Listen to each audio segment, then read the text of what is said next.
By decree of the Son of Heaven, this land shall be sealed in stone. From scorching desert sands to frozen mountain peaks, the wall will rise. Not for a single... Not by machines, but by human hands. Commanders, take your positions!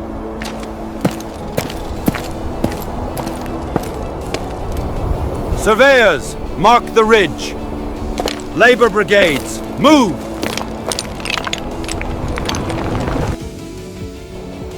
Measure again. 40 rods confirmed.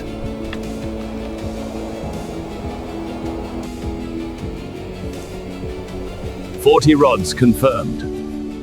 Scribe, record it. Written! Clear the stones. Make a path. Careful! That rock is unstable! Ropes tight! 1, 2, pull! Heave! 1, 2, lift! Again!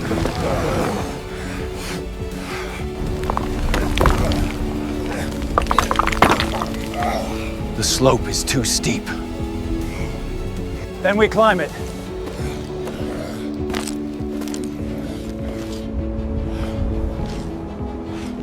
Water on the wood.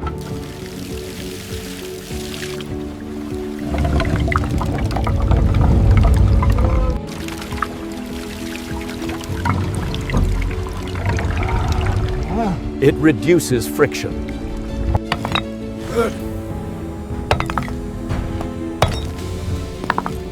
Place the wedge. Steady! Steady! Now pull. This meal is thin.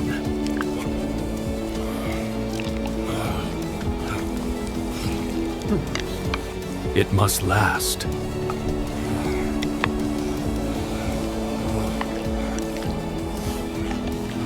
We work, or we starve.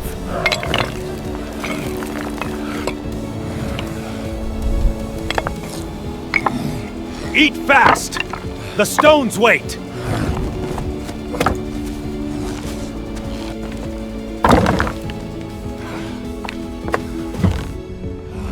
Set it down slowly. A little east. Perfect. It sits true. Well done. Mix the clay. Add lime.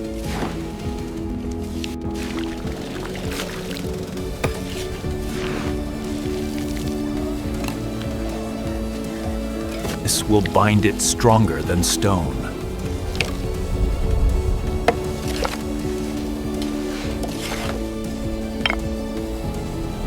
Spacing must be exact. 70 centimeters. Correct.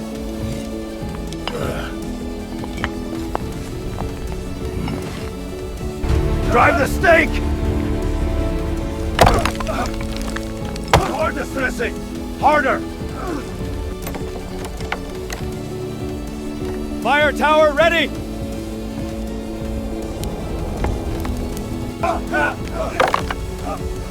Not yet! Build faster! The North does not wait!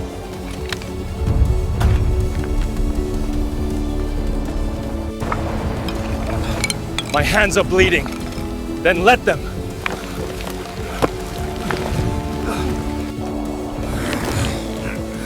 This wall drinks sweat and blood. Father, will this protect us?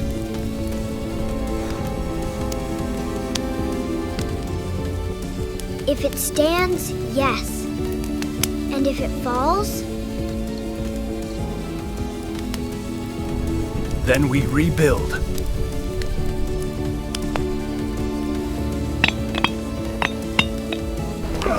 No cranes!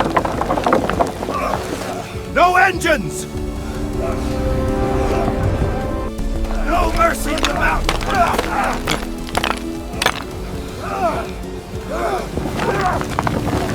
Only rope! Only ra! What? Only muscle! Only will!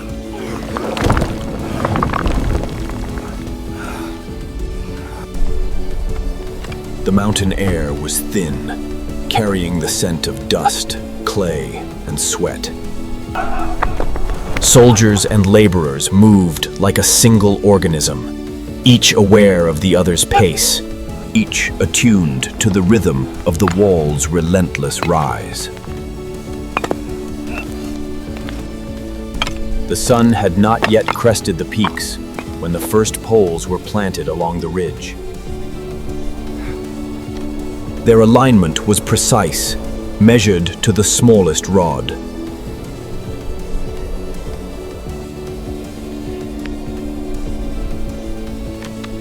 Surveyors marked lines with meticulous care.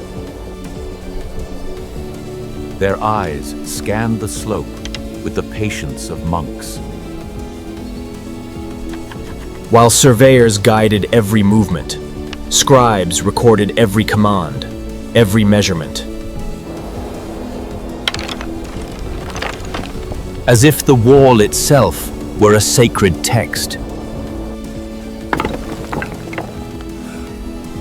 Every stone, every bundle of timber, was a chapter in a story of endurance.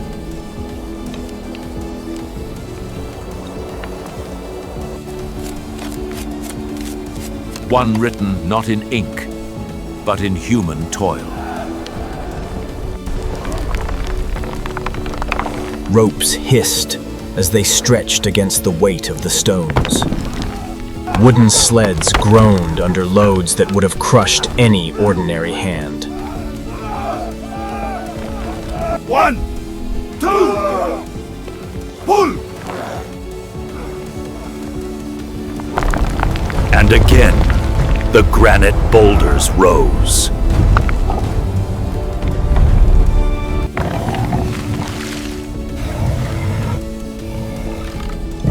Scraping across slickened tracks. Guided by wedges and wet wood to reduce friction, the stone advanced, inch by painstaking inch. The slope was merciless, the sun relentless, yet no cry of despair broke the rhythm. If a stone tumbled, it was quickly steadied, repositioned, measured again. Perfection was demanded. Imperfection would be punished by collapse, by failure, by the mountain itself. Meals were brief and thin, ladled into wooden bowls and eaten. While standing, knives and spoons forgotten. We work, or we starve.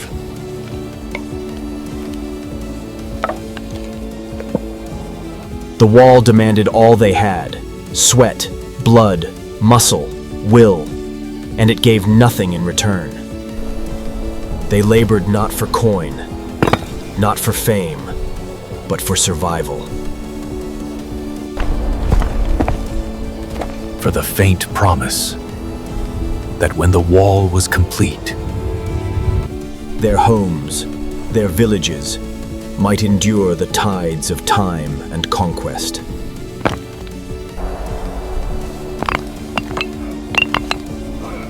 the men's hands were raw, blistered, knuckles split from hauling rope and lever, yet still they pressed on. Each movement was a testament to human determination against the indifferent weight of stone. The mortar was a mixture unlike any seen before.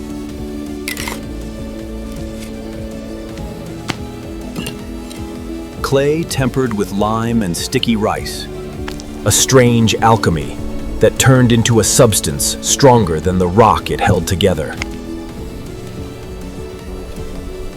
Masters of their craft applied it with precision, ensuring spacing was exact. Every 70 centimeters, every wedge driven until it bit the earth beneath. The fire towers were yet incomplete.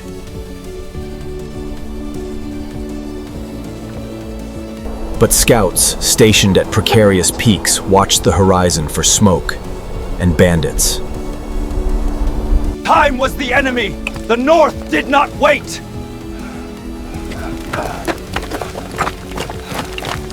Orders came swift, harsh, unyielding. Build faster! Drive the stake harder! The slope is too steep, then climb it!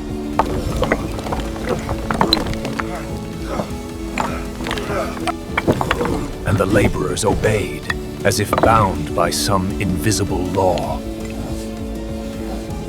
As the sun rose over the mountains, laborers of all ages worked tirelessly, stacking stones that stretched into the clouds. Even the youngest boys carried water and small rocks, learning the rhythm of labor under the watchful eyes of elders. Days blurred into nights, yet the work never paused. Fires along the ridge lit exhausted faces. Guards patrolled, and sentries listened for distant threats. Blistered hands, calloused and worn, continued their precise work, placing each stone with care as the wall climbed above the forest line. Amid exhaustion, moments of camaraderie emerged. Stories, prayers, and fleeting laughter. The wall became more than stone. It was discipline.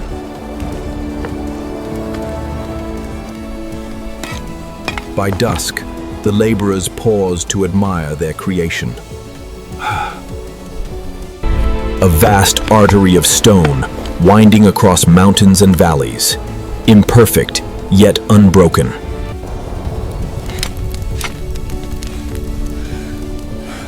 Night brought cold and brief sleep. Mist clung to the ridges, hands moved with practiced precision, and the unrelenting work continued. The wall stood as a symbol of unity, resilience, and the enduring spirit of those who, a feat almost impossible, yet achieved through relentless determination. At Samoshinam, that same wall still stands today, guarding history, defining borders. Built through relentless hard work and shared purpose, it protected trade. Even centuries later, the wall benefits China, not as defense once did.